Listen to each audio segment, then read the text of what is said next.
अस्सलाम वालेकुम friends, welcome back to my channel Laiba health tips. Viewers, आज मैं आप लोगों के साथ रंग गोरा करने के लिए बेहतरीन फेस पैक शेयर करने जा रही हूँ। फ्रेंड्स, अगर आपके चेहरे पर सियाह दाग धब्बे हैं या फिर आप अपनी रंगत निखारना चाहते हैं तो उसके लिए आज मैं आपको बहुत ही बेहतरीन फेस पैक के बारे में बताऊंगी, जिसे चंद मिनटों में आप अपने चेहरे की तमाम सियाही और दाग धब्बे दूर कर सकते हैं।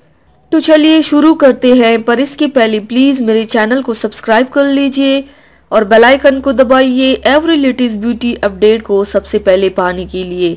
इसके लिए आप लोगों को चाहिए सबसे पहले बर्तन में 4 चम्मच चावल का आटा या मैदा डालें, उसमें 2 चम्मच गुलाब का अर्क डालें, 3 चम्मच कच्चा दूध डाल दें और 2 चम्मच शहद डालें।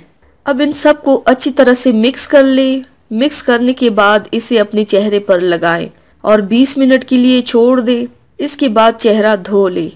इसे आप हफ्ते में 3 बार इस्तेमाल करें। इंशाल्लाह इससे चेहरे की तमाम सियाही और दाग धब्बे ख़त्म हो जाएंगे। तो viewers, thanks for watching. Video को लाइक और शेयर ज़रूर कीजिएगा। मिलते हैं एक और नई वीडियो में, तब तक के लिए अल्लाह हाफिज़।